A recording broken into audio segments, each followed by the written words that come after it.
బంగారం ధరలు బగ్గుమంటున్నాయి. అంతర్జాతీయ ఆర్థిక అనిశ్చితి, భౌగోళిక రాజకీయ ఉద్రిక్తతలతో పసిడి ధరలు పరుగులు పెడుతున్నాయి. కొన్నాళ్ల నుంచి రోజుకో రికార్డు సృష్టిస్తున్న ధరలు పండుగ నాడు ఆకస్మిక హద్దుగా దూసుకుపోయాయి. దీంతో అంతర్జాతీయ, దేశీయ మార్కెట్లో పసిడి ధరలు ఆల్ టైమ్ హైకి చేరాయి. 10 గ్రాముల స్వచ్ఛమైన పుత్తడి రేటు 1100 పెరిగి అక్షరాల 1,44,000 మార్కు చేరింది. 22 క్యారెట్ల గోల్డ్ రేటు 1000 పెరిగి 1,32,000 పలుకుతోంది. ఇటు పసిడితో పోటీ పడుతూ వెండి మెరుపులు మెరిపిస్తోంది. గతేడాది 2026లోనూ అదే దూకుడు ప్రదర్శిస్తున్నాయి. అంతా ఊహించినట్టుగానే సిల్వర్ సంక్రాంతి నాడు 3 లక్షల మార్కును దాటేసింది.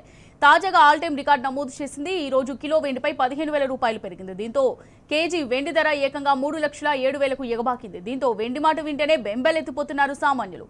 అయితే కరెన్సీలపై నమ్మకం తగ్గిన పెట్టుబడిదారులు కమోడిటీ మార్కెట్ల వైపు మొగ్గు చూపుతుండటంతోనే ధరలు ర్యాలీ కొనసాగుతుందంటున్నారు విశ్లేషకులు.